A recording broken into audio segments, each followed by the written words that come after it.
விமானங்கள் இந்த மாதிரியான காட்சிகளை நம்ம எதிர்நோக்க போறோம்.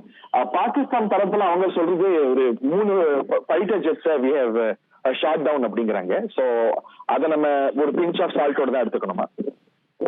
இல்ல, நம்ம வந்து we have to wait and see. இப்ப அந்த முதல்ல நம்ம அதாவது நம்ம பின்னோக்கி நம்ம சென்றோம் அப்படின்னா, நம்ம பாலக்கோட் ஸ்ட்ரைக் சமயத்துல 27வது 26th பண்ணோம், 27th வந்து டாக் ஃபைட் நடந்தது. அப்போ அவங்க சொன்னாங்க, நாங்க இந்தியாவினுடைய 2 விமானங்களை தாக்கி விட்டோம் அப்படின்னா. 3 விமானங்கள் நாங்க, 2 விமானங்கள் நாங்க, 4 பைலட் நாங்க, அப்புறம் 3 நாங்க, 2 நாங்க, அதுக்கப்புறம் வந்து அபிநந்தன் ஒருவர் தான் அவங்க வந்து இருந்தாங்க. அது மாதிரி அவர்கள் வந்து ப்ரொபகண்டா பண்றதுல மிகப்பெரிய ஒரு ஒரு தேர்ச்சி பெற்றவர்கள், திறமையானவர்கள். ஸோ அவர்களுடைய வார்த்தைகளை வச்சுட்டு நம்ம எதுவும் வந்து சொல்ல முடியாது. அப்படி ஏதாவது இந்தியா எழுந்திருந்தால் நம்மளுடைய பிரஸ் கான்ஃபரன்ஸ்ல இந்தியா வந்து சொல்லுவோம்.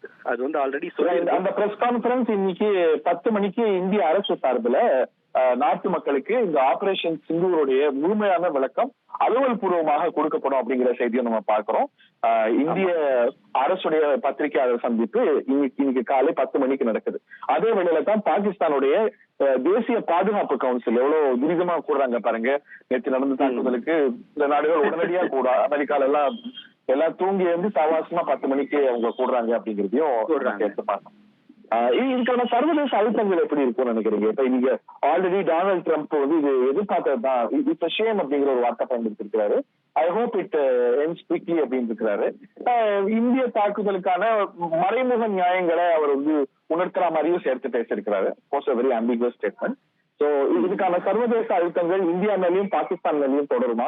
மேற்கொண்டு அதை அதிகரிக்காதீங்க அப்படின்னு நாடுகள் அழுத்தங்கள் போடுவாங்களா? இது ஒரு பிராந்திய போரா மாறாம இருக்கிறதுக்கான அழுத்தங்கள் இருக்குமா? How will the international community react நினைக்கிறீங்க? உங்களுடைய கேள்வி 3 பாகமா பிரிச்சுக்கிறேன். அதாவது வந்து போருக்கு முன்பு பின்பு அதுக்கப்புறம் வந்து ஃபியூச்சர்ல என்ன அப்படிங்கறத. போருக்கு முன்பு அப்படின்னு நம்ம பாக்குறப்ப நம்ம டிப்ளமேட்ஸை கூப்பிட்டு ஆல்ரெடி நம்ம வந்து 23, 24லயே நம்ம வந்து இதை பத்தி பிரீஃப் வந்து பண்ணிட்டோம். எல்லா டிப்ளமேட்ஸையும் கூப்பிட்டு எல்லா நாடுகளோடு தொலைபேசியில பேசி அந்த தலைவர் இந்த நிலையில நம்முடைய மேஜர் மதனும் கூட இணைந்திருக்கிறார். அவற்றையும் கேட்டுட்டு உங்கள்கிட்ட மீண்டும் வரேன்.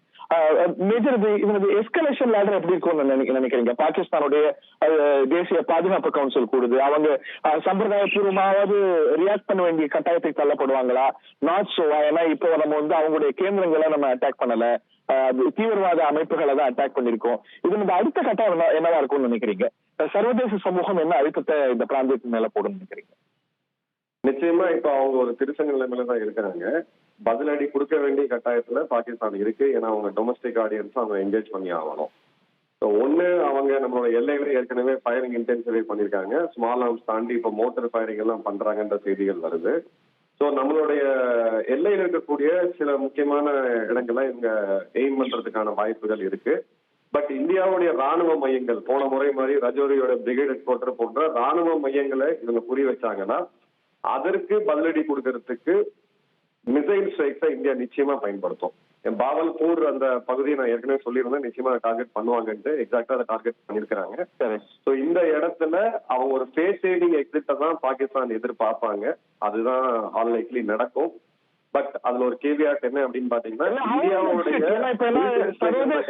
எப்படி பார்க்கும், நம்ம அவங்க மிலிட்டரி கேந்திரங்களை தாக்கல, அவங்களுடைய பொதுமக்கள் அமைப்புகளை தாக்கல. அப்படி இருக்கும்போது தீவிரவாத அமைப்புகளை தாக்கும் போது நம்முடைய பாதுகாப்பு கேந்திரங்களை அவங்க பதிலுக்கு தாக்கினா அது சர்வதேச சட்ட மீறலாகாதா?